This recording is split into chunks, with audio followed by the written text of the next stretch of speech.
Séance de rattrapage, un podcast proposé par le Pays Charolais-Brionnais. Bonjour, je suis Marie. Bienvenue dans ce podcast dans lequel Aurélien et Thomas vous parlent des missions du Pays d'art et d'histoire. Mais au fait, c'est quoi le Pays d'art et d'histoire ?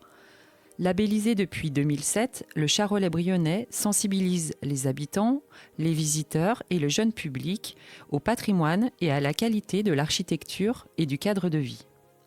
Dans ce podcast, vous saurez comment l'équipe travaille et prépare les animations. On vous parle aussi de l'histoire du Charolais-Brionnais et de son patrimoine. Bonne écoute!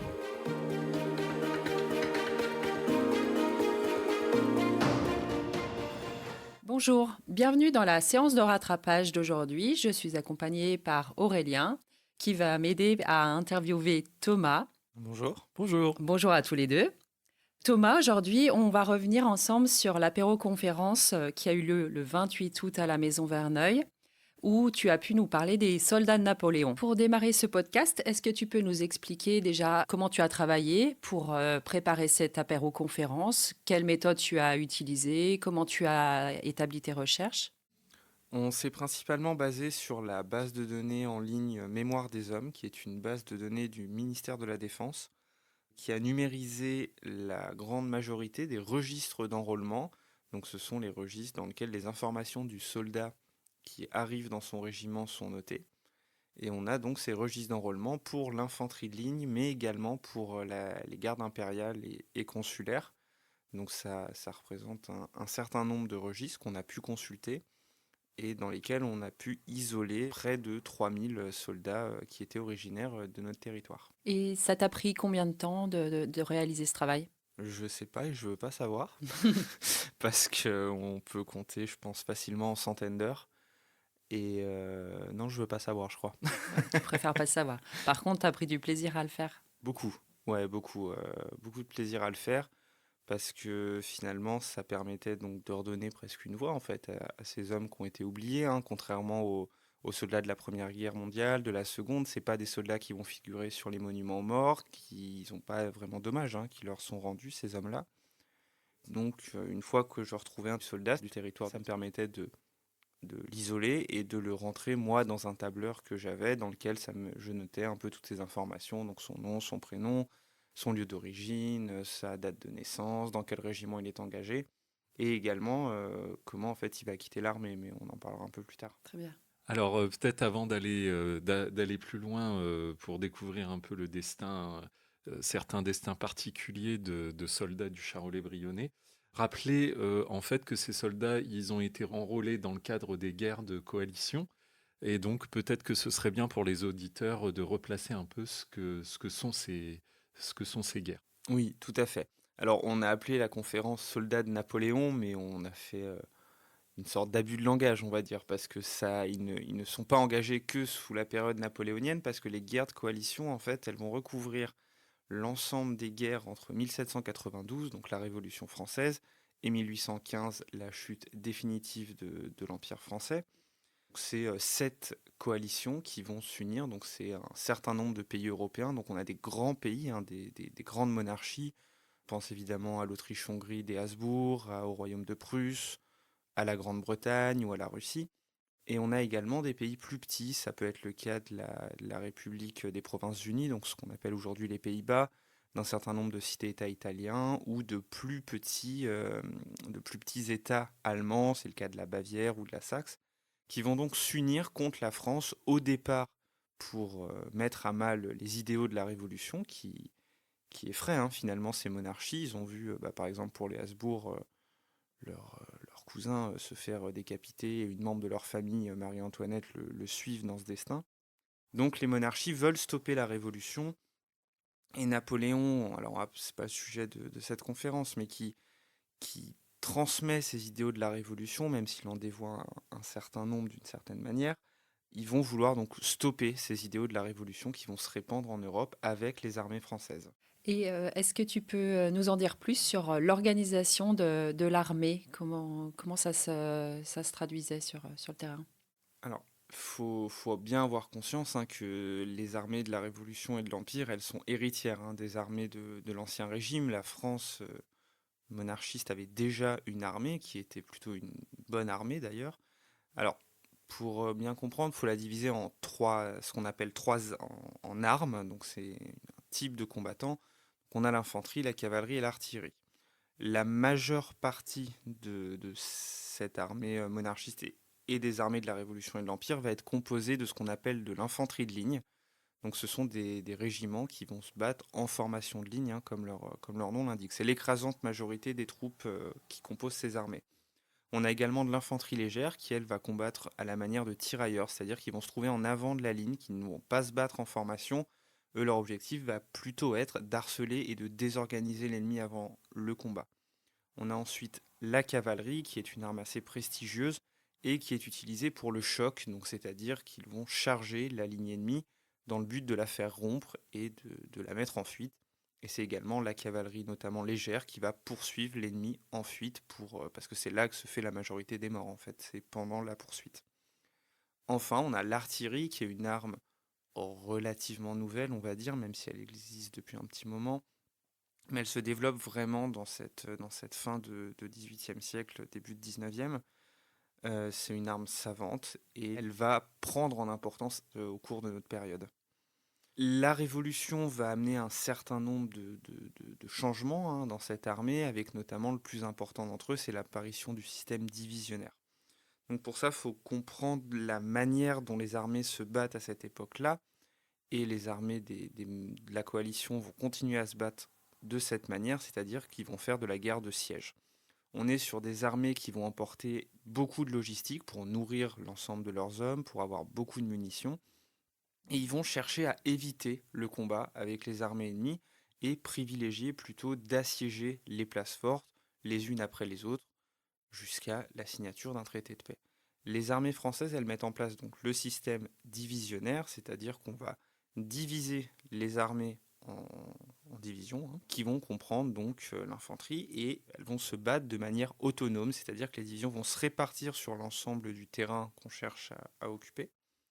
L'objectif, c'est de repérer l'armée ennemie. Donc une fois qu'une division a repéré l'armée ennemie, elle est censée pouvoir tenir un certain temps contre elle. Donc elle l'engage, elle fait prévenir les autres divisions de l'armée qui vont toutes converger vers ce point pour mener la bataille. Donc les armées françaises n'emportent que peu de logistique parce qu'elles sont très mobiles, et leur objectif n'est pas de faire une guerre de siège, mais bien d'affronter l'ennemi sur le champ de bataille.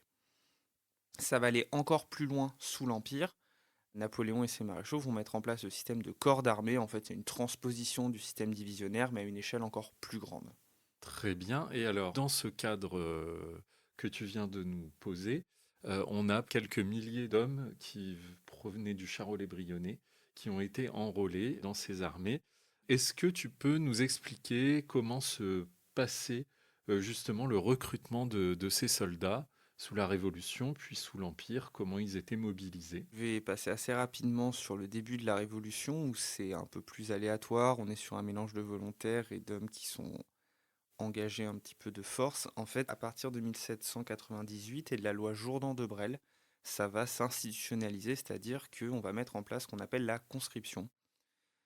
Donc la conscription, c'est que chaque année, on va demander à chaque canton de France de fournir un certain nombre d'hommes, et tout le monde, théoriquement en tout cas, tout le monde est égal devant cette demande. Donc ça va être un tirage au sort qui va décider de quels hommes vont se retrouver dans l'armée. On va convoquer tous les jeunes hommes de 20 ans, un jour dans l'année, et ils vont participer à la conscription, donc au tirage au sort. Donc chacun à leur tour, ils vont tirer un numéro. Si ce numéro fait partie du nombre d'hommes réclamés par l'administration militaire, ils vont devoir rejoindre l'armée à condition d'être physiquement capable de le faire, hein. On n'envoie pas quelqu'un à qui il manque une jambe. Mais une fois le tirage au sort fait, il y a quand même des négociations qui vont permettre aux plus aisés de s'en sortir, car on peut échanger le numéro avec une autre personne qui a tiré, donc ça va généralement se faire contre de l'argent, voire même engager une personne qui va vous remplacer en fait dans l'armée, et à partir de ce moment-là, on est un peu sauvé. Une fois que ça c'est fait, il va y avoir la toise. Donc la toise, c'est on va mesurer le soldat, parce que c'est la taille du garçon, hein, qui va décider dans quelle arme il va être affecté. C'est-à-dire que les plus grands vont être affectés dans la cavalerie, et les plus petits, hein, vont être plutôt dans l'infanterie ou dans l'artillerie. Une fois que ça c'est fait, on va avoir tout un système où on va quand même vérifier que médicalement le jeune homme est capable de servir et ensuite il va être affecté à un régiment. Donc ça va être un conseil de recrutement qui va décider à quel régiment on l'affecte. Et à ce moment-là, on va lui donner donc une feuille de route. Souvent, ils sont quand même plusieurs dans la même conscription à être affectés au même régiment. Donc on va leur donner leur feuille de route et ils vont devoir par leurs propres moyens se rendre au dépôt régimentaire de l'unité à laquelle ils ont été affectés.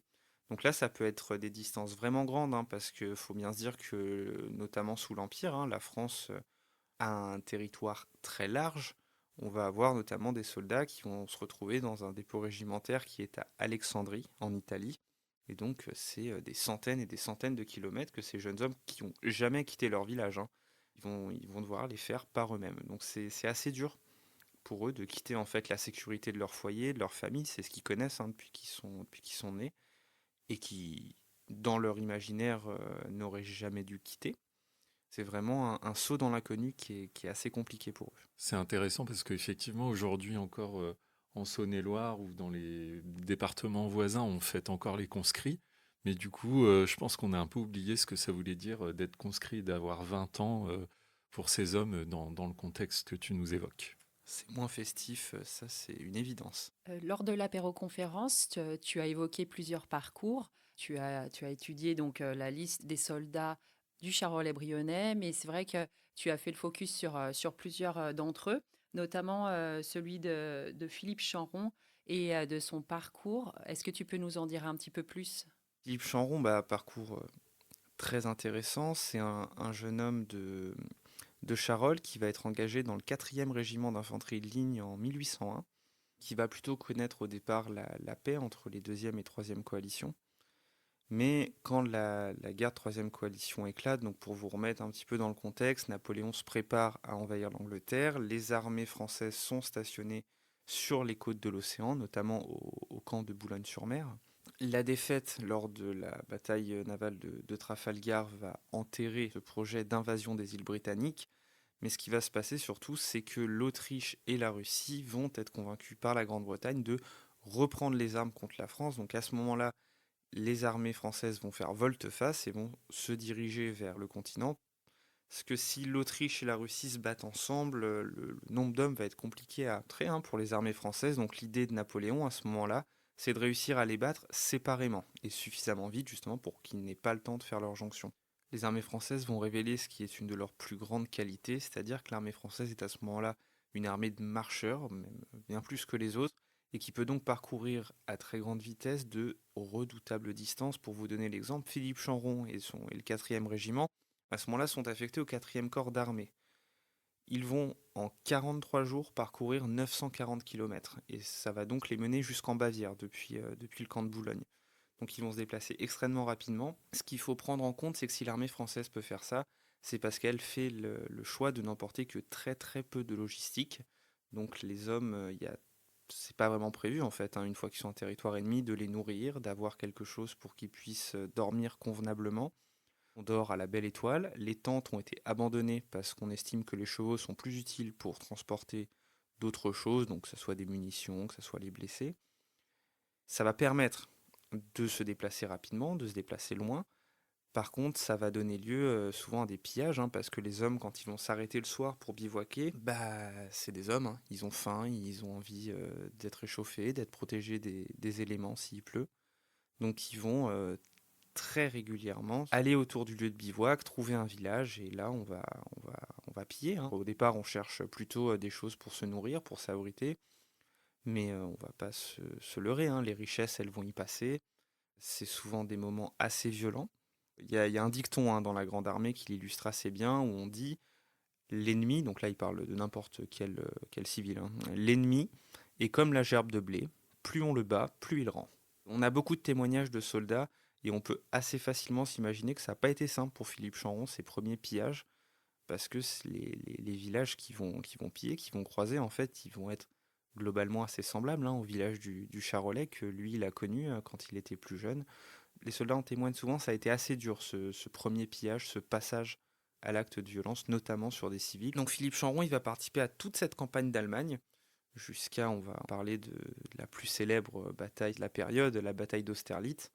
parce que Philippe est à Austerlitz avec le 4e corps d'armée, et donc il est sur un emplacement de la bataille qui est stratégique, il est vraiment au centre du dispositif français, et surtout c'est son groupement d'unités qui va mener l'assaut sur le point central de la bataille, c'est-à-dire le plateau de Pratzen. Donc, le plateau de Pratzen, c'est à Austerlitz l'endroit culminant du champ de bataille qui domine tout l'endroit où les combats vont avoir lieu. Napoléon va volontairement abandonner le plateau de Pratzen aux Austro-Russes pour les placer dans une position de force. En réalité, c'est un piège, mais nous, on se place du point de vue de Philippe, et lui, il ne sait pas ça, et il ne sait même pas ce qui va se passer. Ce qu'il faut bien comprendre, c'est que le soldat est placé dans une formation, hein, c'est pas des combats homme contre homme, hein, c'est vraiment des masses d'hommes en formation contre des masses d'hommes en formation. Philippe, on sait presque minute par minute finalement ce qui lui arrive dans cette bataille d'Austerlitz. Il se met en place vers 6 heures du matin dans la ligne. Là, on peut imaginer qu'il est assez apeuré, hein. C'est que ça boit beaucoup, notamment dans les lignes aussi, pour se donner du courage. Mais c'est des hommes qui ont fait toute la campagne d'Allemagne, donc ils savent en fait à quoi s'attendre sur un champ de bataille. Et notamment, à partir de 7h46, l'artillerie autrichienne va se mettre en ligne de feu, hein, donc elle commence à tirer, et les hommes savent qu'à ce moment-là, en fait, la mort, elle frappe de manière un petit peu aléatoire. Le boulet va taper une ligne, et tous les hommes qui se trouvent dans cette ligne vont être littéralement pulvérisés par ce boulet, et on ne peut pas prévoir où ça va taper. En plus de ça, ce qu'il leur est demandé, c'est de rester immobile et complètement impassible malgré ce feu qui frappe de manière aléatoire. Bon, Philippe, à ce moment-là, a de la chance. L'artillerie autrichienne, elle tire pas sur ses positions, elle va se concentrer sur des villages qui sont plus au sud, mais à partir de 8h30, les troupes du 4e corps d'armée vont se mettre en marche, c'est-à-dire qu'elles vont parcourir les 2 kilomètres qui les séparent de Pratzen. Ce matin-là, dans la Bohème, il y a du brouillard, donc on les voit quasiment au dernier moment, au moment où ils débarquent sur ce plateau de Pratzen pour le reprendre aux Austro-Russes. Et là, Philippe, hein, va être engagé dans les combats. Donc on va se battre, comme je le disais, en formation, c'est-à-dire qu'on va faire tirer les hommes selon certains ordres. On se place sur 3 lignes pour occuper un maximum le terrain, et si un boulet vient à frapper, il n'emporte que 3 hommes comme ça. Ils vont donc tirer de la file de droite jusqu'à la file de gauche, chacun leur tour, ce qui va permettre d'avoir un feu continu. Le feu ne s'arrête jamais, parce que quand la ligne de gauche finit de tirer, la ligne de droite a rechargé et est prête à tirer. Donc ça permet d'avoir un feu constant. Et ils vont reprendre le plateau de Pratzen. Le général Kutuzov, hein, qui est le commandant en chef des armées coalisées, sait que s'il ne reprend pas Pratzen, c'est fini. Donc il va envoyer ce qu'il a de meilleur dans la bataille. Il envoie la garde impériale russe, et c'est notamment la cavalerie de la garde impériale russe qui va se mettre en route vers le plateau de Pratzen et qui va tomber sur Philippe et ses camarades du 4e régiment qui sont un petit peu isolés dans les combats. Donc là, il va falloir faire une nouvelle formation, c'est leur seule chance de survivre, parce qu'il faut bien se dire qu'un cavalier qui est lancé à 350 mètres minutes sur vous, vous êtes mort si vous n'avez pas la bonne formation. Donc ils vont former ce qu'on appelle les carrés. Comme son nom l'indique, hein, on va se mettre en carré sur 3 lignes. La première ligne tend la baïonnette pour éviter la charge, parce qu'aucun cheval ne va charger sur une ligne de baïonnette. Son instinct lui interdit. Et les 2 lignes de derrière vont tirer sur les cavaliers. Si on forme le carré suffisamment rapidement et que les hommes restent stoïques, hein, qu'on remplace bien si un homme meurt, qu'il est touché par un tir, la cavalerie peut rien faire. Par contre, s'il y a un trou qui se forme dans le carré dans lequel la cavalerie peut s'engouffrer, c'est fini. Les carrés du 4e régiment vont résister à la première charge de la cavalerie russe, mais à la deuxième charge, les carrés vont exploser, et là, ils vont s'enfuir en désordre, certainement dans la peur, parce que la cavalerie va beaucoup plus vite. Ils sont finalement sauvés par la cavalerie de la garde impériale française qui repousse les Russes. Et à ce moment-là, la bataille est gagnée, hein. Le plateau de Pratzen ne changera plus de main, et Philippe a largement fait sa part. C'est ça qui était vraiment intéressant dans le travail que tu as fait, c'est que en suivant ces destins individuels, on pouvait vraiment se mettre à hauteur d'homme et comprendre comment il a vécu au cœur de l'action de ces batailles. On a vu qu'il y avait plusieurs soldats du Charolais-Brionnais qui ont participé à des batailles qui ont vraiment marqué l'histoire. Mais après les combats, il y a un autre destin qui les attendait. Ça pouvait être la capture et donc ensuite l'emprisonnement, malheureusement la mort, et puis pour les plus chanceux, après la fin des guerres, le retour chez eux.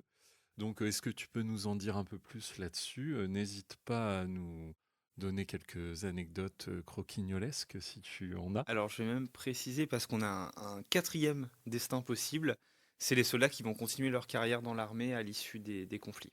Pour revenir donc sur ce que tu disais, je vais commencer donc par l'emprisonnement. C'est une variable qu'on connaît assez mal généralement, enfin que le grand public connaît assez mal l'idée de l'emprisonnement sur cette période. En fait, il y a un certain nombre de soldats qui vont quand même finir prisonniers, et suivant par qui vous êtes fait prisonnier, votre destin va être différent. On a par exemple l'emprisonnement par les Anglais qui va se passer dans ce qu'on appelle les pontons, qui est un des pires systèmes d'emprisonnement.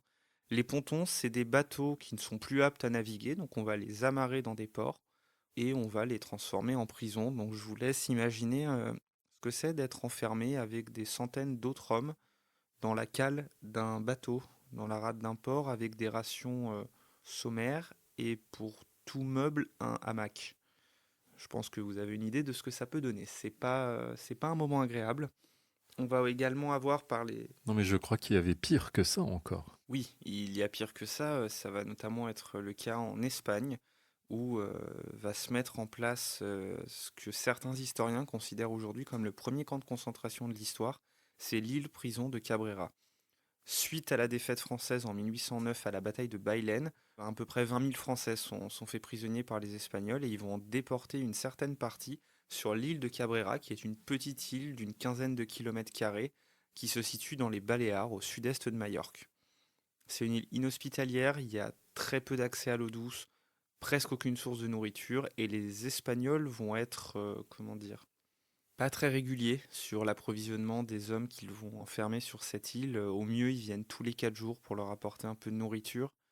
Je vais vous lire quand même un témoignage d'un soldat qui a été déporté sur Cabrera et qui se souvient de ce qu'il a ressenti en arrivant. Je pense que ça vous donnera une bonne idée de la situation. En posant le pied sur ce rocher, nous fûmes saisis d'horreur, leur sort que nous venions partager, l'état de ces malheureux, de ces spectres, de ces cadavres ambulants, arrachant pour s'en nourrir quelques racines dépourvues de substances nutritives, parfois même vénéneuses, se disputant quelques gouttes d'eau bourbeuses, nues, brûlées par un soleil torride, assiégées de maladies contagieuses. Au final, c'est à peu près 12 000 prisonniers français, donc principalement des soldats, mais aussi quelques femmes, qui sont déportés sur cette île. On aura seulement 3 000 personnes qui s'en sortiront vivants. On est quand même sur un taux de survie d'un peu moins de 25% pour cette île prison. Oui, et pendant les campagnes napoléoniennes, on parle beaucoup aussi de la campagne de Russie qui a été terrible. Mais finalement, pour les soldats qui ont été faits prisonniers par l'ennemi, il valait peut-être mieux être faits prisonniers pendant la campagne de Russie, non? Il me semble. Alors je retire ton peut-être. Il valait mieux être fait prisonnier pendant la campagne de Russie que par les Anglais ou les Espagnols.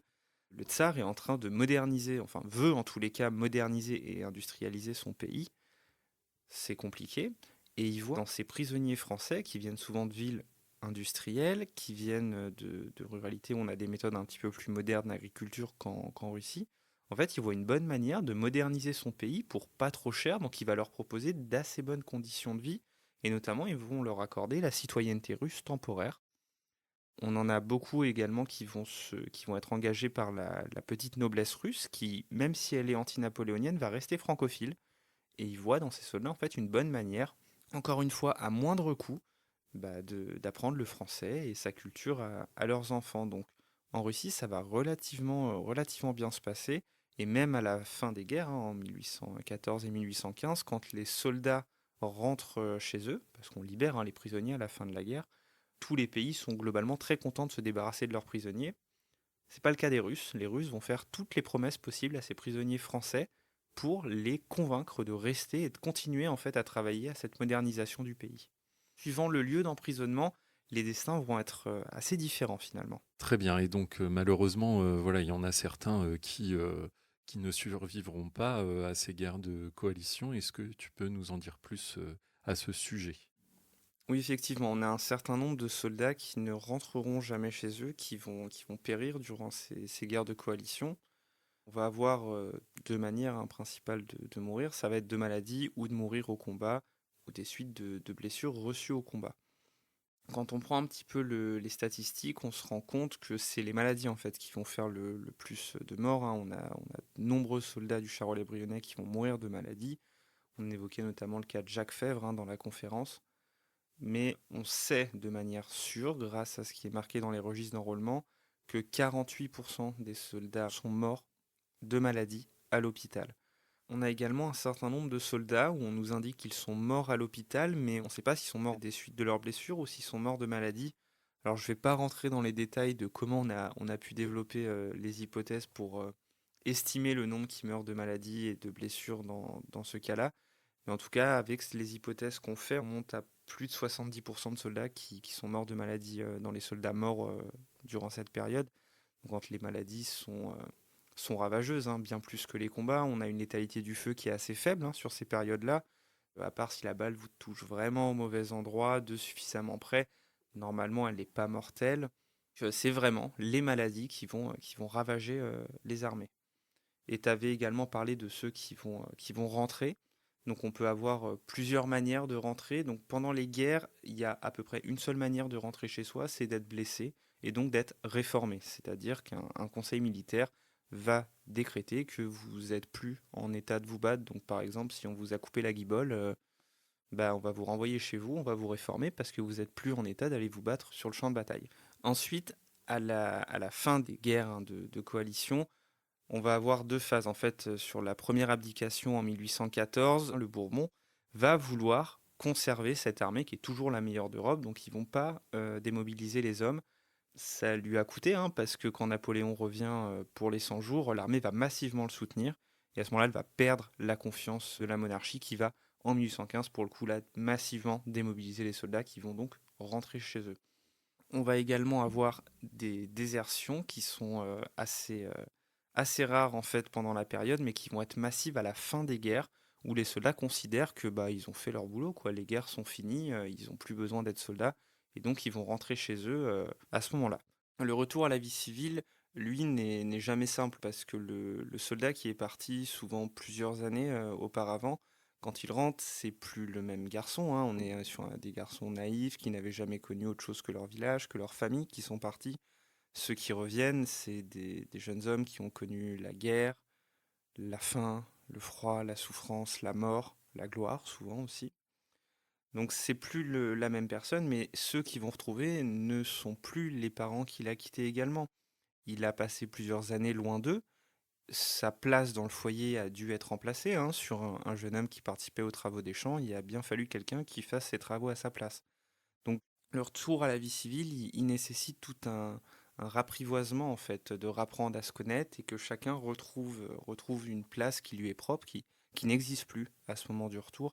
Ça va être compliqué pour de nombreux jeunes garçons qui vont revenir. On sait que beaucoup finiront à la rue suite à ça, vont avoir des parcours très compliqués. Ça, on n'a pas réussi à vraiment le définir pour nos soldats du Charolais-Brionnais, mais il y en a forcément eu. Et on a des retours qui vont mieux se passer. On a pas mal parlé de Philippe Chanron, notamment. Philippe Chanron, il va continuer sa carrière dans la gendarmerie jusqu'à prendre sa retraite. Et en fait, il va mourir une trentaine d'années plus tard dans son lit à Charolles, après une vie assez heureuse. On a eu également un soldat de Cronat qui a fait, lui, les 20 ans de guerre, qui a vraiment été une longue période, qui a servi dans la garde impériale, donc dans l'élite vraiment de l'armée. Et lui, il va mourir à l'hôpital de Bourbon-Lancy, pareil, une trentaine d'années plus tard. Donc il s'appelait Robert Chatillon. Et c'est un des parcours les plus exceptionnels qu'on a pu dégager, surtout parce qu'il reste en vie. Et alors, petite précision, lui, il déserte après la bataille de Paris. Donc au départ, on le considérait disparu. On ne savait pas vraiment ce qui lui arrivait. Et puis au fil de nos recherches, on a réussi à retrouver son contrat de mariage à Paris 6 mois après la bataille. Et donc cet acte de décès à l'hôpital de Bourbon-Lancy. Merci beaucoup Thomas, d'abord pour cet énorme travail que tu as réalisé pour cette conférence, et puis pour avoir amené ces informations sur une période et un sujet qui a été peu étudié sur notre territoire. Merci Aurélien. Merci beaucoup Thomas. Au revoir à tous les deux. Au revoir, à bientôt. À bientôt.